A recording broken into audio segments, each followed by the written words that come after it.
J'ai décidé d'avancer malgré la pluie qui emmerde le monde en vidéo, malgré les voisins, ils emmerdent le monde à faire esprit de démarrer des moteurs, trapper des rupteurs alors que je filme. J'ai décidé de lui poser quand même le joint de culasse. Voilà, parce qu'il faut que j'avance, il faut que cette voiture soit roulant avant janvier. Donc, bienvenue dans l'épisode 3. Aujourd'hui, c'est joint de culasse. Je te cache pas que la baie moteur est un peu sale. En fait, ça aurait été peut-être mieux que je change le moteur pour tout nettoyer, pour tout faire ça au propre, mais la voiture, ce n'est pas une voiture de concours de beauté. Donc là, la voiture va me servir pour aller d'un point A à un point B tout en roulant économiquement à l'éthanol. Pour le moment. Et après, je verrai par la suite qu'est-ce que j'en fais. Je la garde ou est-ce que je la revends. Voilà. Donc, il y a eu amélioration. Comme tu peux voir, le bloc moteur est nettoyé. Alors, il est nettoyé cette partie-là. Un peu cette partie-là. Un peu de cette partie-là. Et très peu de cette partie-là. Ouais. Là, je suis pas emmerdé. Si je me suis dit... je vais pas m'emmerder à nettoyer entièrement, sachant qu'il va sûrement un jour où je vais devoir le ressortir pour faire l'embrayage ou faire autre chose. Donc j'ai nettoyé le plus gros pour dire que ça fait quand même plus propre quand je vais passer au contrôle technique. Et puis en même temps, s'il y a encore une fuite, au moins je vais plus le détecter tout de suite. Donc comme je vous rappelle, sur le joint de culasse, j'avais rien trouvé d'anormal. Donc il est possible que en fait c'est peut-être pas le joint de culasse, mais c'est peut-être le bloc lui-même. Alors il y a d'autres possibilités qui fait que c'est l'eau qui s'infiltre dans l'huile. On a la possibilité numéro 1, le joint de culasse, mais c'est pas ça. La possibilité numéro 2, sur ces blocs là je te parlais. Comme tu peux voir, c'est des chemises, c'est un bloc chemisable, démontable, remontable. En gros, il est possible que quand ils ont démonté le moteur, ou alors autre chose, soit une chemise à bouger et du coup l'eau s'infiltre par le dessous, hein. Donc en gros un peu comme les moteurs là-bas, tu sais, regarde, un peu comme des chemises, tu vois, ils sont démontables. Donc l'eau soit elle s'infiltre là par le dessous, hein.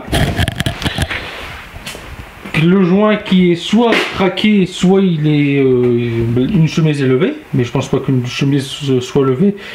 Donc je pense que c'est soit un joint craqué. Troisième plutôt possibilité, si c'est pas les chemises qui font que l'eau passe dans l'huile, il est possible qu'en gros c'est un des joints là, tu vois, parce que le bloc il est en 4 parties: carter, bloc moteur inférieur, bloc moteur supérieur et culasse. Voilà. Donc il est possible qu'en gros ce bloc là, ici entre les deux, c'est peut-être là que ça fuit. Entre ces deux là. Donc en gros il faudra démonter ça, retirer le bloc pour avoir accès là directement. Et là en dessous c'est le vilebrequin directement.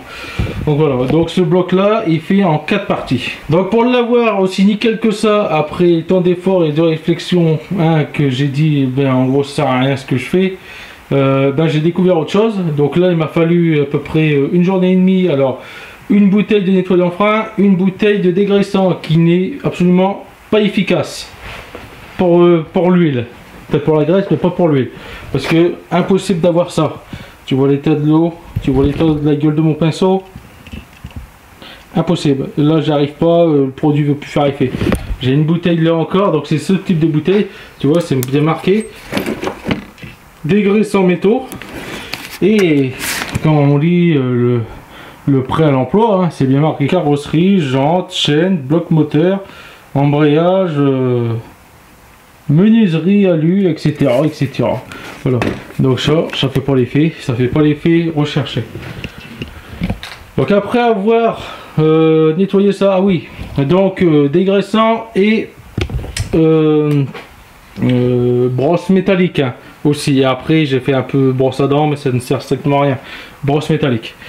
Donc une fois que j'avais fait tout ça, donc tu vois là, le bloc il brille, donc les deux côtés c'est pareil. Là je peux pas le retirer. Les vis là ils sont collés, Hein, donc je peux pas retirer la bobine. Le jour où je vais devoir la retirer, deux possibilités, soit ça je les coupe, soit je change ce truc là entièrement. Donc je peux emmerder, j'ai laissé dessus, non protégé bien sûr. Donc une fois que ça a été tout nettoyé, j'ai découvert un autre truc. J'ai découvert ça. Donc voilà, ça veut dire année de fabrication 92. Ceux qui me suivent, ils savent très bien que maintenant je regarde à peu près tous ces genres de trucs là. Moi ça m'aide à peu près à me repérer quand ça a été fabriqué. Donc pour rappel, la voiture est de 96. 96, véhicule essence obligatoire d'être à l'injection à partir de janvier 93. Comme il est de 96, automatiquement il n'est sorti que en injection ce véhicule là. Et tu ne pouvais le retrouver que en injection. Injection, il est là. Tu vois, il est là. Là où je veux en venir. Comme la voiture est de 96, elle ne peut pas avoir un bloc moteur, normalement, inférieur à 94-95 à peu près. Si elle est sortie d'origine, si c'est son moteur d'origine. Là, on sait que c'est pas son moteur d'origine. Problème, c'est que le moteur là, dedans, enfin le bloc hein, qui reste, le bloc, je sais que c'est un 205. Je sais que c'est un 205 et qu'il est carbu, donc il est avant 93. C'est un 1 litre, ce qui nous confirme cette petite plaque là, hein, qui est un C1A10F, qui est exactement le même type moteur que ma Citroën AX. Donc la 205 et la AX ont partagé le même bloc. Là où je veux en venir, c'est que comme elle est de 96, j'aurais pas pu avoir normalement une culasse de 92. Parce que ce moteur là, je vous ai dit que c'était un moteur bâtard. C'était une culasse de Saxo avec bloc 205. Or, non.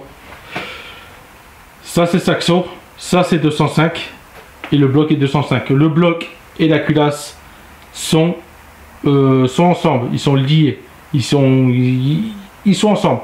Le seul truc en fait qui est de cette voiture dans ce moteur, c'est ça. C'est ça qui appartient à la Saxo.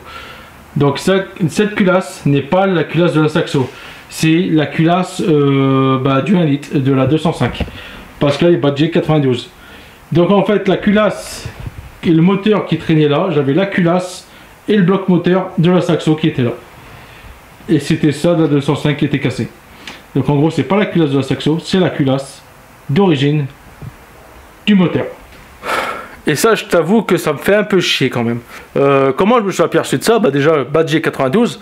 Mais en plus de ça, les entrées d'admission d'air, et ben en gros, ils sont plus petites que l'entrée de ça en fait. Voilà, c'est uniquement ça. En fait, ces trous-là sont du 25, du 24.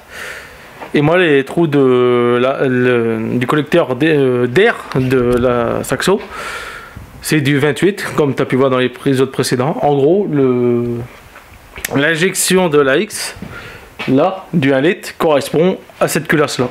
Voilà. Donc, ce qui fait qu'en gros, la voiture envoie pour du 1 litre 1, alors que c'est tout, quasi l'interne. Tout moteur, c'est du 1 litre. Donc en gros, il y a surconsommation d'essence dans le moteur. Et là aussi, où ça me fait chier, parce que comme du coup les puits là, ils sont plus petits, automatiquement ça fait une bride. Arrivé ici, ça fait une bride. Et du coup, ce qui se passe, c'est que une partie de l'air n'arrive pas à passer. Quand le moteur il aspire, et bien en gros, ça bride à ce niveau-là. Donc en gros, ce qu'il faudrait que je fasse, en plus là, c'est un beau plat.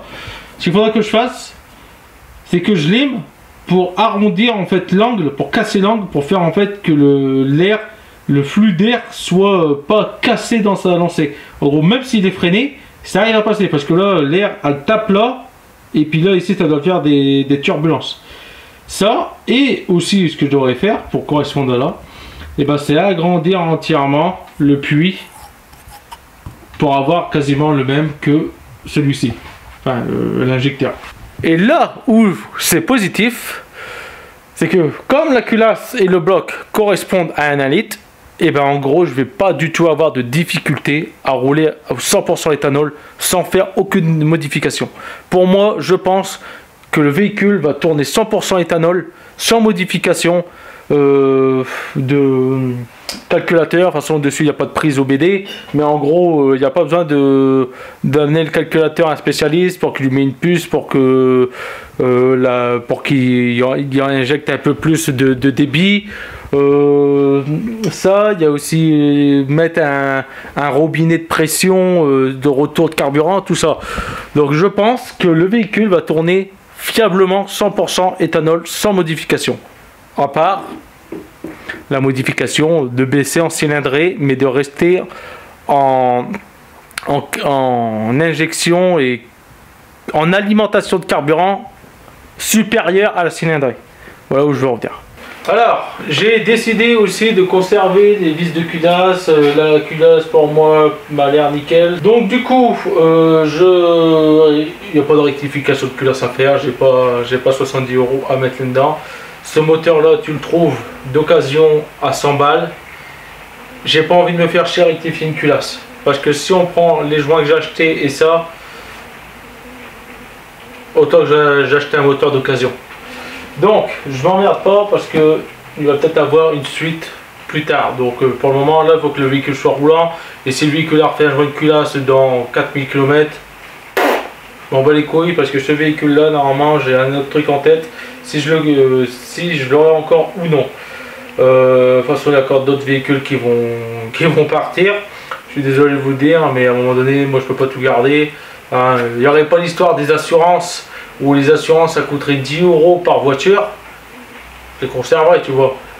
Mais quand tu as juste pour une voiture que tu es à 55 €, non merci. Donc je suis encore en train de réfléchir quel véhicule je conserve ou non. Ah ouais, il reste plus beaucoup. Après le C5, lequel je conserve, le Trafic. Est-ce que la Clio du coup on la revend? Est-ce que la Saxo, je la refais, elle dégage? Est-ce que la R11 elle dégage? Ah ouais, il y a beaucoup de trucs. Hein. Voilà. Donc, le joint de culasse, je vais pas faire comme la dernière fois avec la X où je me suis gouré et j'avais mis le haut en bas et le bas en haut. Ouais, ce qui est logique. Donc, là, c'est simple, c'est marqué en grand en plus. C'est même. On va dire que c'est comme de la peinture. C'est marqué top et le top c'est en haut. Voilà. Moi ce que j'avais fait avec la X, c'est que j'avais repercé des trous sur le joint de culasse parce que bizarrement, quand on compare ici les trous, bizarrement, ici tu as 3 trous, là tu as 2 trous, là tu as 2 trous, et bizarrement les trous là sont plus petits. Donc quand on met le joint de culasse et qu'on les superpose devant, côte à côte, on s'aperçoit que ici il manque un trou, ici il manque un trou, ici il manque un trou, ici il manque un trou. Pourquoi? Je ne sais pas. Il y a des trous, mais ils ont décidé de boucher les trous. Voilà. Est-ce que c'est fait pour que le moteur chauffe plus d'un côté ou qu'il monte plus vite en température? J'en sais rien, mais sur le joint de culasse, il y a des trous manquants. Donc voilà, et les trous ne correspondent même pas à la lumière du bloc. Hein. Là j'ai des trous et là c'est j'ai des rectangles les trucs. Hein. Je sais pas pourquoi ils ont fait ça. Mais enfin bref. Donc du coup je vais mettre le joint tel qu'il est là. On va le poser maintenant. Ouais, parce que s'il faut aussi que j'avance dessus, c'est pour éviter une chose. Que j'oublie où que vont les vis. Voilà. Donc, très important, ça ne fait pas partie du joint de culasse là, il est indépendant. Donc en gros, si ça se barre, ça se barre. Voilà, donc top, voilà. Hop, on va positionner comme ça. Pareil, là c'est des trous, alors que là c'est chez des rectangles. Chez rectangles, ils font 8 cm de long sur 20 de large. Merde, c'est l'autre côté. Paf, il y a rien plein de joints. Hop. On va le placer. Voilà. Là c'est placé. Maintenant, on va caler à peu près là ce que ça doit être. Hein. Même s'il n'y a pas besoin. Mais pour pouvoir le revisser. Donc il faut pas que j'oublie qu'ici, il faut que je remette une vis ici sur le support moteur. Celle-ci je ne vais pas la remettre parce que comme j'ai dit, l'écrou tourne à l'intérieur. Et ça veut pas, ça veut plus. Du coup pour être sûr de ça, donc là on est beau, on est beau. Ouais, je sais qu'on est tous beaux. Voilà, donc là on est mis. Oui, il y a encore un peu de résidus, mais bon c'est pas grave. Hein. Comme je t'ai dit, avant ça j'ai tout à faire dessus par l'huile. En fait, je viens de voir, c'est même pas du 13 Torx que j'ai, c'est du 14 Torx. Putain, je pensais que c'était du 13. Pour une fois, je vous ai rendu en erreur. Hop, on approche tout. Tac, on va faire comme si c'était le bon sens. Bon, bah, les dos commencent à se serrer.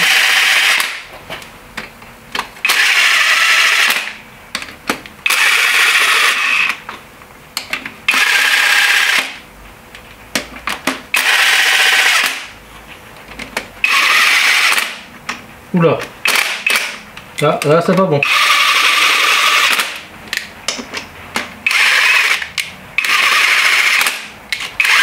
Ouais, là c'est pas bon. C'est pas encore serré que... Ah, ça aussi j'ai peut-être mieux la nettoyer.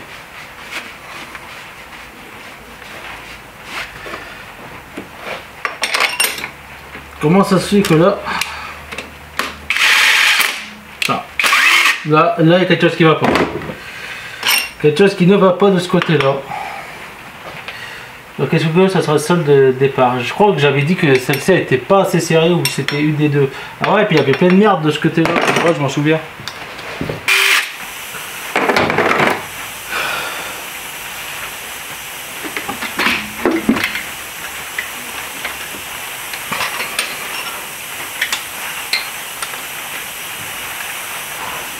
Alors, c'est quoi le problème?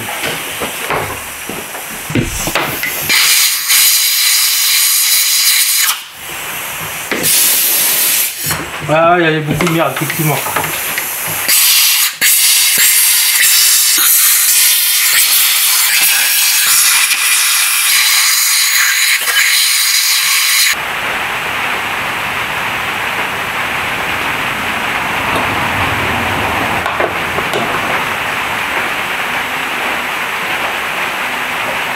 Je viens de voir, le joint de culotte là, il est rempli de défauts. C'est pas rond, c'est ovale.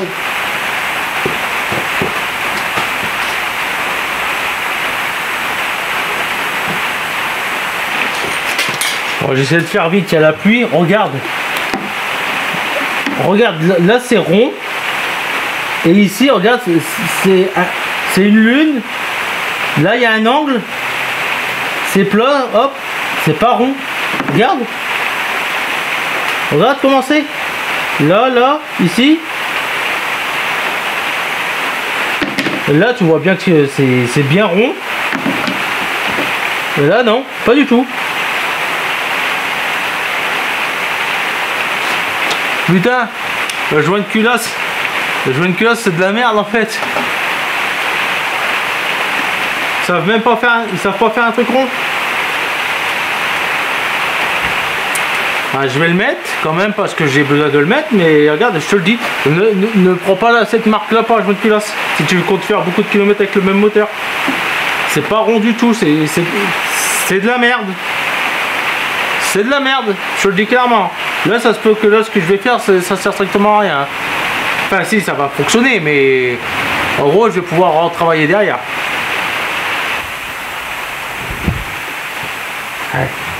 J'espère que tu les vois quand même. Regarde ici.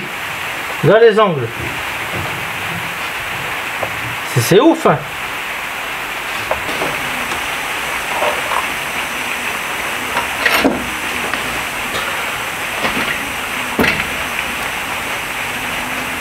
Bon bah je vais tester tout de suite celle-là.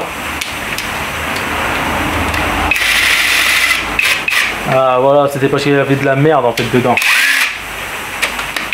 Ok. Donc ouais, préconisé en tournant lui. Blablabla.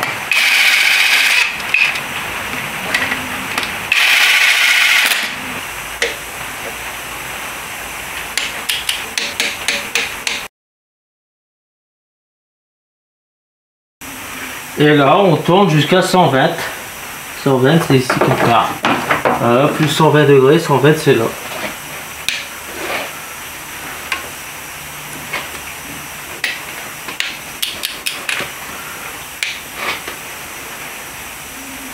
Et voilà, 120 degrés pour une.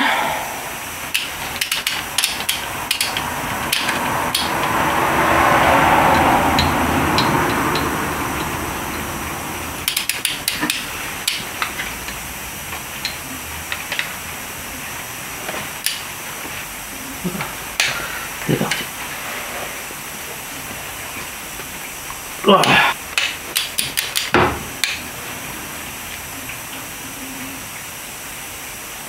Bon là il y a un peu plus de 120 parce que le truc a merdé.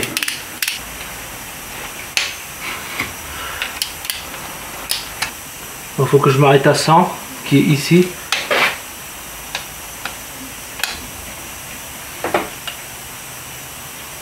Voilà. 0. 120. Ok. On voit mon truc qui commence à être défectueux.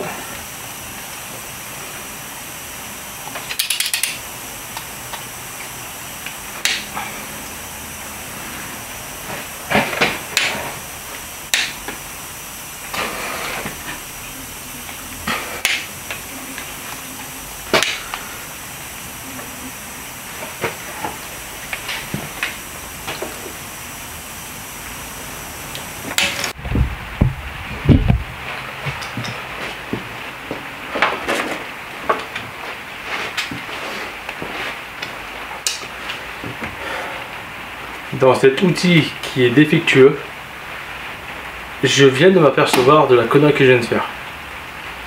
J'ai passé 2 fois sur la même vis 120 degrés. Heureusement je m'en rends compte maintenant, mais le problème c'est que j'ai encore 4 vis qui n'ont pas eu leur passe, alors que j'en ai une qui est déjà à 120 degrés.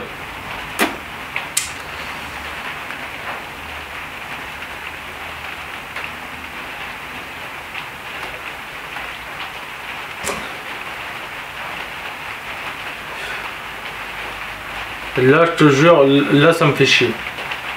Parce que ce qui veut dire que je viens déjà de serrer. Et que, en gros, j'ai peut-être déjà pété le joint de culasse parce qu'il sera plus écrasé d'un côté que de l'autre. Donc là, pour bien faire, il faut que je desserre tout. Et je recommence. Pour être sûr et certain.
Ça fait maintenant 2 semaines que le véhicule est comme ça. Entre temps, j'ai rechopé le Covid. Donc toute la famille était malade. Moi, pareil. Souvent quand je suis malade, et souvent quand un homme est malade, c'est chiant pour la famille avec qui il est. Donc j'ai été chiant avec ceux avec qui j'étais. Là, ce que j'essaye de faire depuis la dernière fois, depuis la séquence, juste avant, tu as pu voir, c'est que j'ai remis ces joints de culasse, j'ai refait la distribution. J'ai mis l'huile, il me semble que tu l'as vu. J'ai aussi mis la vieille huile que j'avais trouvée quand l'huile, les bidons que j'avais trouvés dans le marécage là, où j'avais fait 2 en 1, que même j'avais dit que j'allais m'en servir pour le trafic. Bah, finalement l'huile je m'en sers pour la Saxo. Donc du coup là il y a 4 types d'huiles différentes. On a de la 540 ou de la 530, la 1040, et là-bas je crois que c'était de la 15 et de la 1040. Dedans, il y a de la feu vert, de la Noroto, il y a de la Castrol, il y a de la Total. Il y a la Total dedans. Donc, de toute façon, c'est pour un premier rinçage, d'ailleurs, qui s'avère avoir été un succès, parce que le sol de mon garage est rempli d'huile. Ce qui s'est passé, c'est que mon cousin et son beau-frère, dont mon vendeur de la Saxo, je ne sais pas comment ils ont serré le filtre à huile, ou alors il y a eu une vidange encore derrière. Impossible de desserrer le filtre à huile. J'ai été dans un premier temps au tournevis.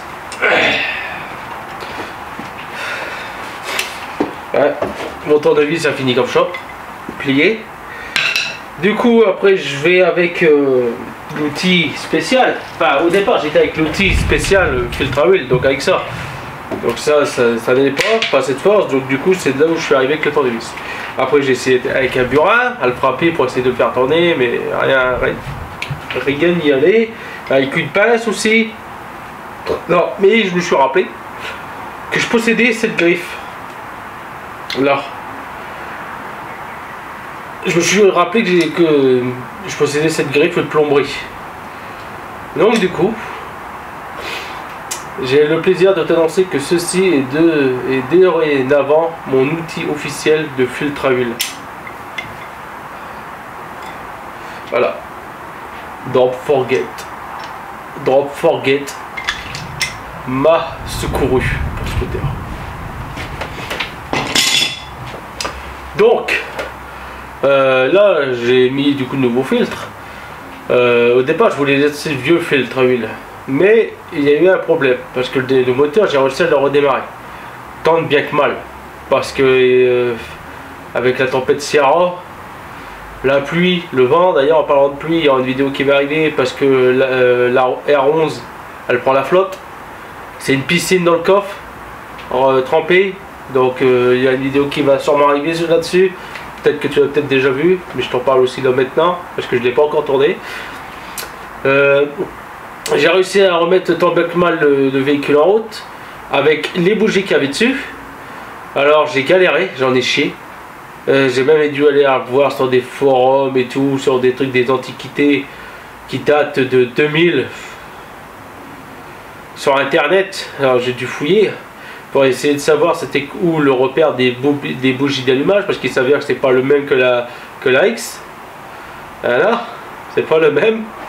Donc du coup, est-ce que j'en ai conclu, est-ce que j'ai pu lire que la bobine d'allumage qu'elle possède la Saxo, en gros c'est une multi étincelle. En gros, est-ce que je comprends, le véhicule fait 2 étincelles. Enfin, il y a 2 pistons qui font de la combustion. Voilà, en gros le moteur là fonctionne par 2, il fait 2-2, donc 1 et 4 et 2 et 3 ils fonctionnent ensemble. Les 1 et 4 ils éclatent en même temps et 2 et 3 ils éclatent en même temps. Ce que j'ai cru comprendre, moi au départ je crois que c'était 1 qui éclatait, 4 qui dégazait, ensuite 2 qui éclatait, 3 qui dégazait, après ainsi de suite, 3 qui dégazait, 2 et 1 2 qui dégazait, 3 qui dégazait, 2 enfin bref, voilà, t'as compris, je me perds déjà. Donc voilà, donc ici explosion, ici échappement. Quand lui il arrive là, explosion, échappement. Quand lui il arrive ici, Enfin là maintenant explosion et là échappement. Alors explosion, échappement. Tu vois, je crois que c'était ça, mais là ce qui paraît c'est explosion, échappement, échappement, explosion. Enfin, bref. Bien. Ou si je voulais en venir sur ça, bah. C'est que quand j'ai réussi à remettre le véhicule en route, il y a 2 voyants qui sont arrivés.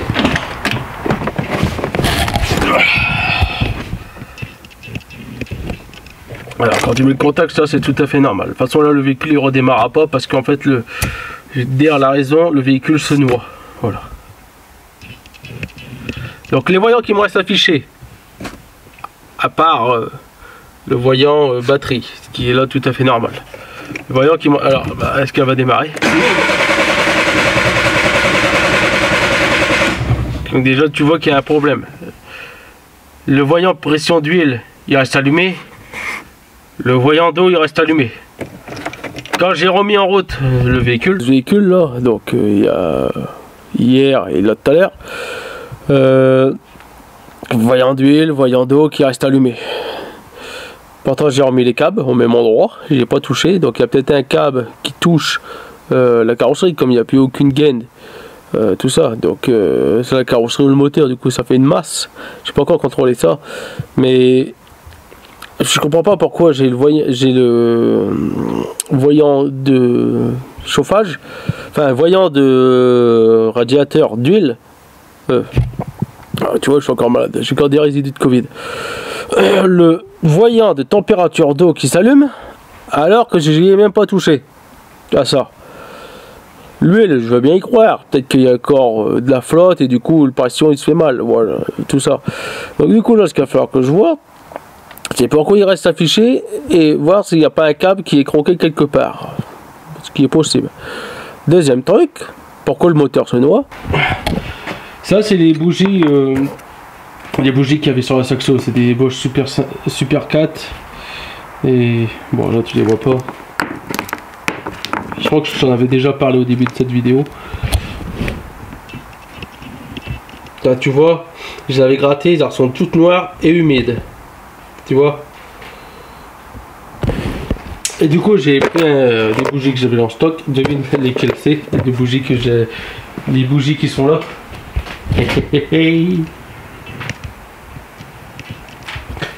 Bon, c'est pas de ce moteur là précisément, mais c'est le moteur. Les bougies viennent du moteur du Trafic. Donc en gros là on a les bougies d'origine du Trafic. Les bougies ils sont de 82 hein. Ils sont là. Je crois que j'en ai 3 ou 2 sur 4. Et 2 autres que je sais pas d'où ils viennent. Je crois que ça vient de l'ancienne Clio. C'est ça, c'est des tailles 16. Normalement là-dessus c'est taille 17. Alors le moteur a démarré, du moins il a démarré, il toussait mais il se lance pas. Parce qu'en fait le moteur se noie. Exactement comme je t'avais dit. Un moteur d'1 litre avec une reprogrammation 1 litre 1, essence. Le moteur se noie. Voilà, c'est la raison que je trouve. Alors il n'y a jamais eu le problème que le moteur il démarrait pas. Et moi j'ai le problème qui démarre pas. Alors le moteur démarrait très bien avant que j'ouvre le moteur et maintenant que je l'ai refait, le moteur veut y galère. Alors donc il y a 2 possibilités. C'est soit comme je viens de te dire le moteur se noie et du coup là il faudra que je mette de l'éthanol qui va aider au démarrage parce que là il y aura plus de carburant que d'air qui va rentrer. Deuxième possibilité,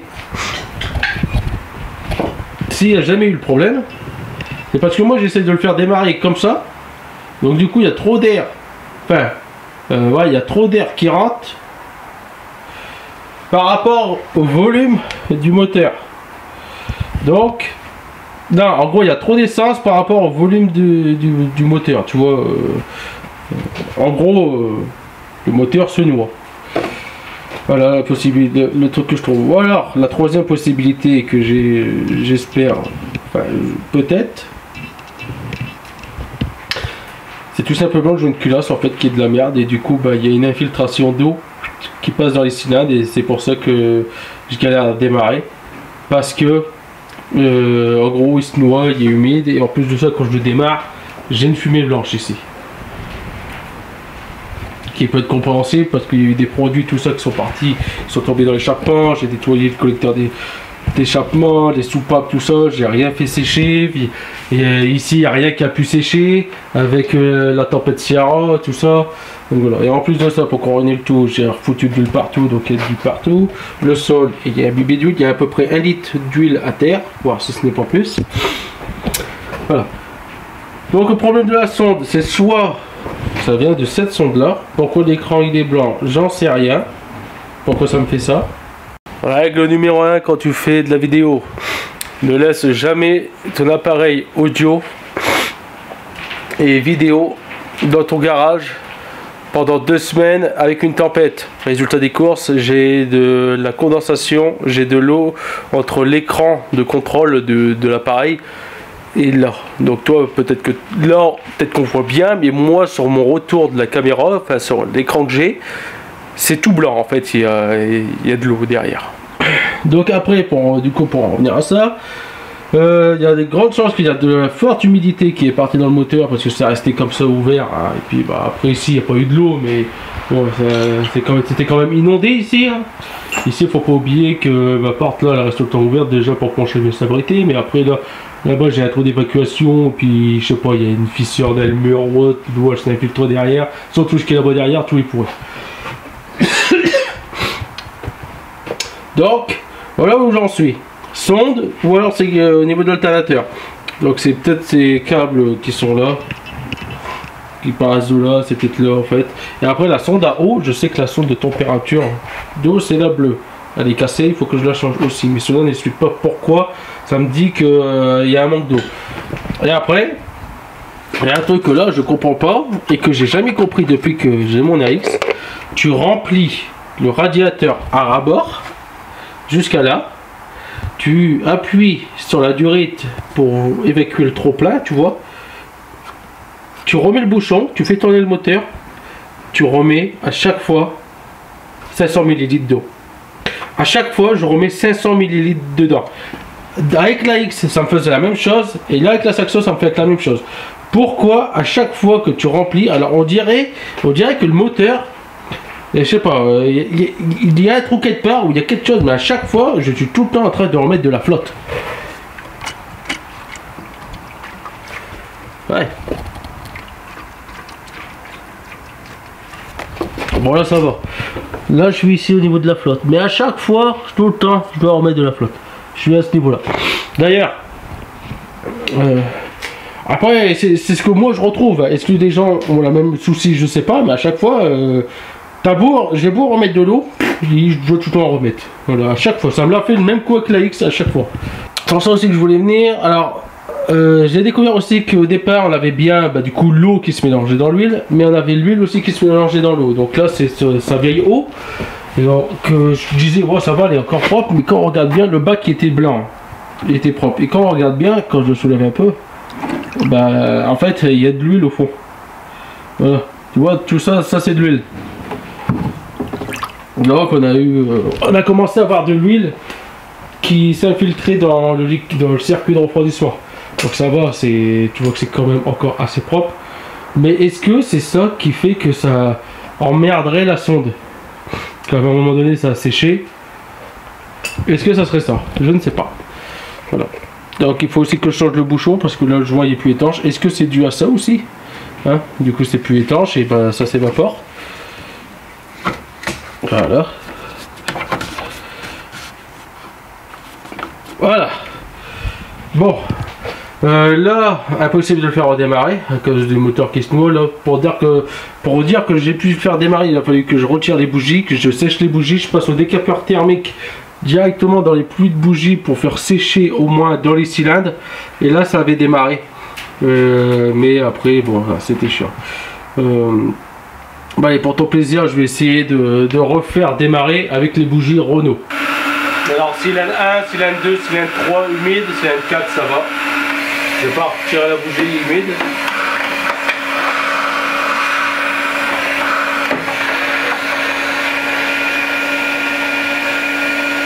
La chaleur ça devrait être bon. Tu vois, Renault, ça c'est des bougies d'origine authentique.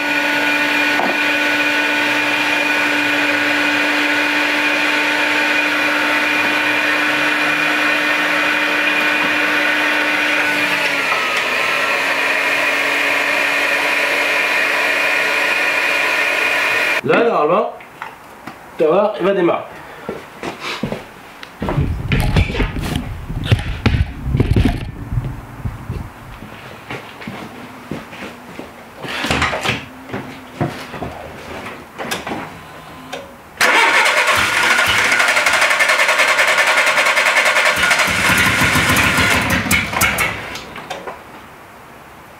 En fait, il redémarre exactement comme tout à l'heure.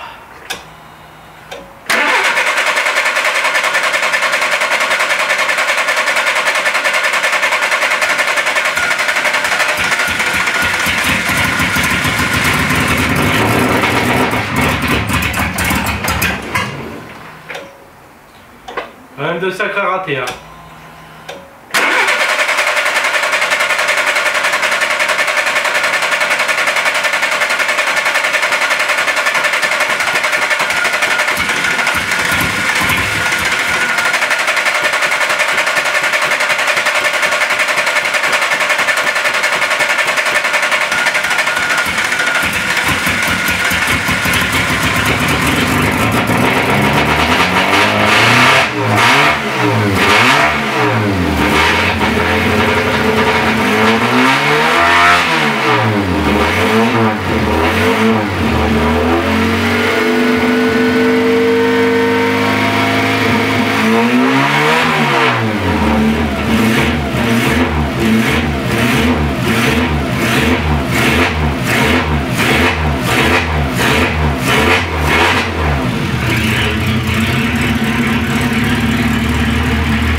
Voilà, comme tu as entendu, il démarre.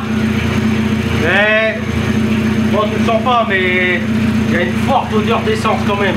Le véhicule se noie en fait à chaque coup de démarrage. Donc c'est prometteur pour qu'il puisse tourner 100% éthanol. Du coup, ce que je vais aller faire, c'est que je vais aller chercher 10 litres d'éthanol. Je vais claquer directement dans le réservoir. Logiquement, ça devrait peut-être aider à démarrer. Après l'essence, je sais même pas de quel âge elle a. Elle ne doit pas être si vieille que ça. Peut-être 1 mois, 2 mois. Mais c'est tout quoi. Mais ouais, je vais mettre je vais quand même mettre que de l'éthanol et généralement ça devrait être très bon. Donc tu vois que le démarrage il a été quand même très difficile. Là je vais laisser tourner. Mais j'ai le voyant d'huile qui reste affiché. Mais je sais que la pompe à huile fonctionne. Voilà. Et la pompe en haut, je sais aussi qu'elle fonctionne. C'est uniquement les voyants qui fonctionnent. Ah, là je peux pas aller la tester parce que j'ai une roue levée. Il y a ça aussi comme problème. Autre problème. J'ai changé le filtre à air. Bah devinez quoi, le filtre à air il est plus grand de 1 cm par rapport à la boîte. On va savoir pourquoi. Donc du coup bah, je l'ai mis en force.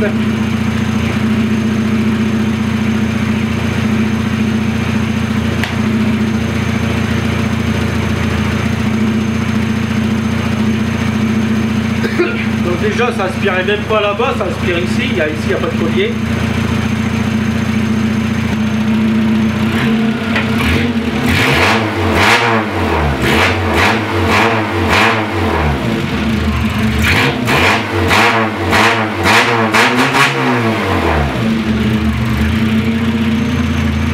Bon, en tout cas là le ralenti le tient bien une fois que en gros il est plus noyé.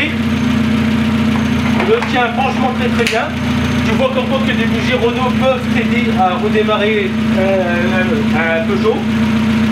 Donc là, les trucs que je dois encore voir, c'est ici. Ici, j'ai un tuyau qui doit aller là, je ne sais plus où il est, dedans. Donc il y a là. Il faut que je mette un collier là. Il faut que je mette des colliers sur les durées de carburant parce que là, il n'y a pas de collier, ils sont juste emboîtés dedans. J'ai encore ici le truc à remettre. Et ça pour l'air chaud.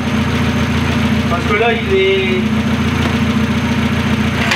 Là, il aspire ici.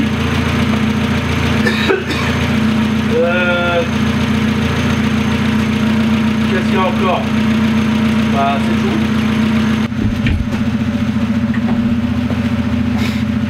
Donc, je t'aurais bien coupé le moteur, mais là, je vais le laisser tourner, comme je t'ai dit.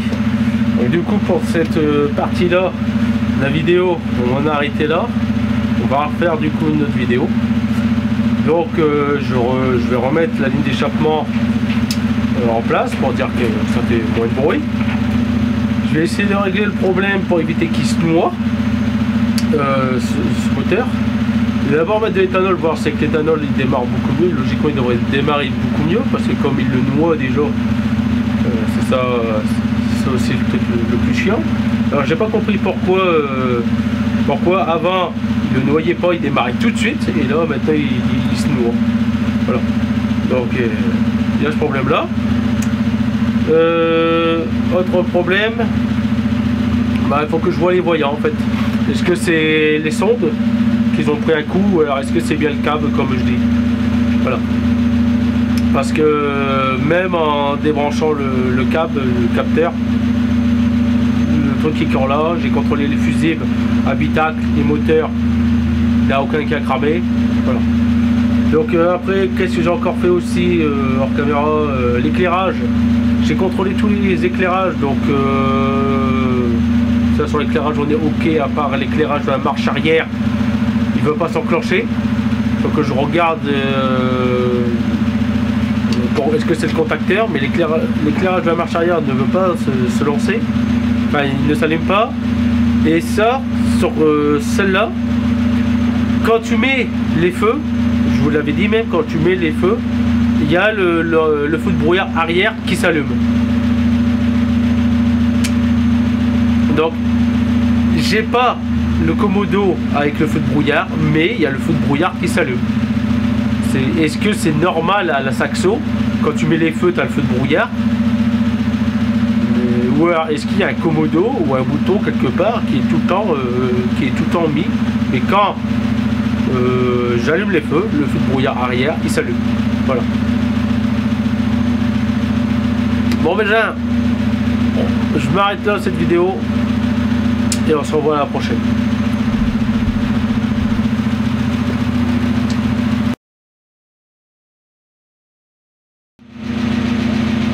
Bon, comme tu vois, les témoins sont plus là. Par contre, ce que j'ai fait, c'est que j'ai débranché un fil.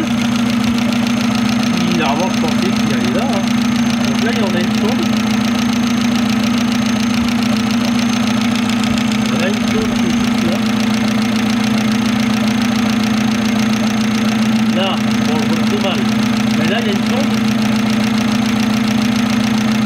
Et là, il y a un fil. Là. Donc moi, j'ai branché ce fil-là à la sonde ici. Alors, je